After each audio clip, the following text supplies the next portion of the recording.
Good morning. This is Dylan Jovine with Behind the Markets. Happy Friday, August 2nd. Excellent.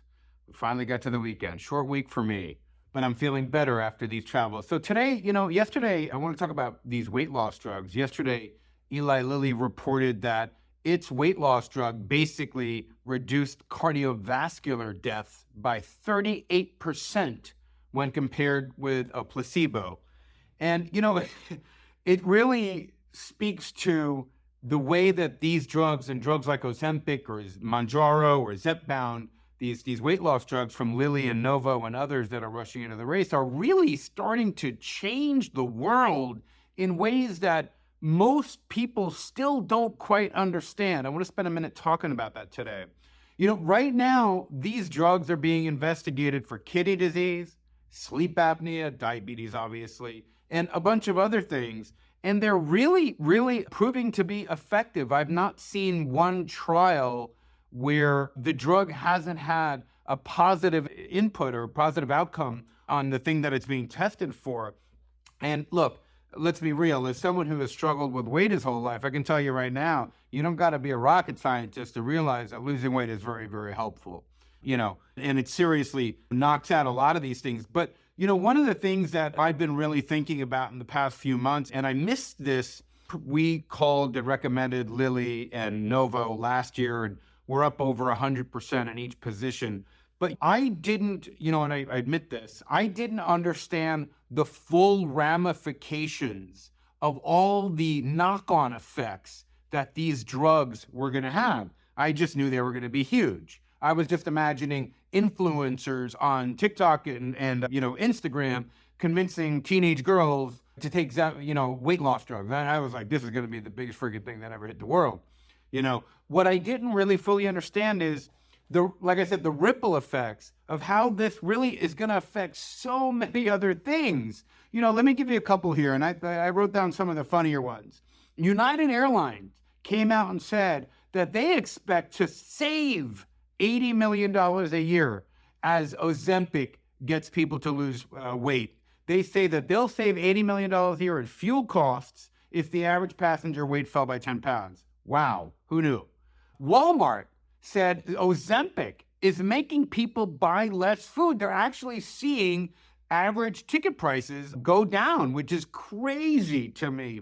Like companies like Shockwave, which we did recommend, as a surgery company, makes devices, which was acquired by Johnson & Johnson. These companies have less surgery, but think about it. We're talking about sleep apnea, kidney disease, diabetes, all the companies that make drugs to treat those things are at serious risk of getting muscled out of their own areas. It's unbelievable. And companies like Shockwave, the reason we recommended it was, surgery around weight-related conditions. And there are billions and billions of dollars in revenue generated around weight-related conditions, whether it's diabetes drugs or whether it's surgery, bariatric surgery. Those people are going to get wiped out, completely wiped out. I don't see how, if you do bariatric surgery, I don't see how you survive in this new environment. And of course, companies like Weight Watchers are going to struggle with this. So, these weight loss drugs, it's like, what else can these weight loss drugs do?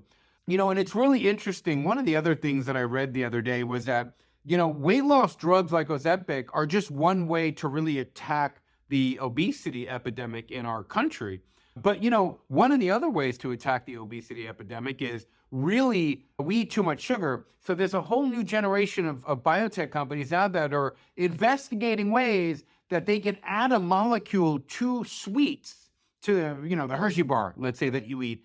And basically what happens is this molecule basically dilutes or breaks down the sugar so your body absorbs less. So, this battle against obesity is just really in the first inning now that we have this able to wage war this way using DNA molecule drugs and, with our current understanding. Heck, when I was growing up, they wanted you to lose weight. They would literally sew your jaw shut. Remember those? Remember that?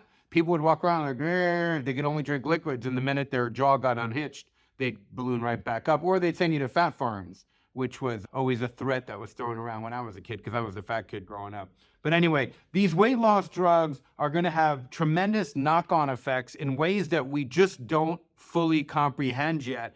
And there are going to be lots of winners, some of which we've picked already, and there are going to be lots of losers. So what I'm doing now is I am going to be looking at losers, companies that we could either short or companies that are going to be forced to get acquired, companies like Shockwave, which we did pick before it was taken over by Johnson & Johnson, because they're going to have less surgery around this particular issue. Anyway, that's all I have today. Have a wonderful weekend.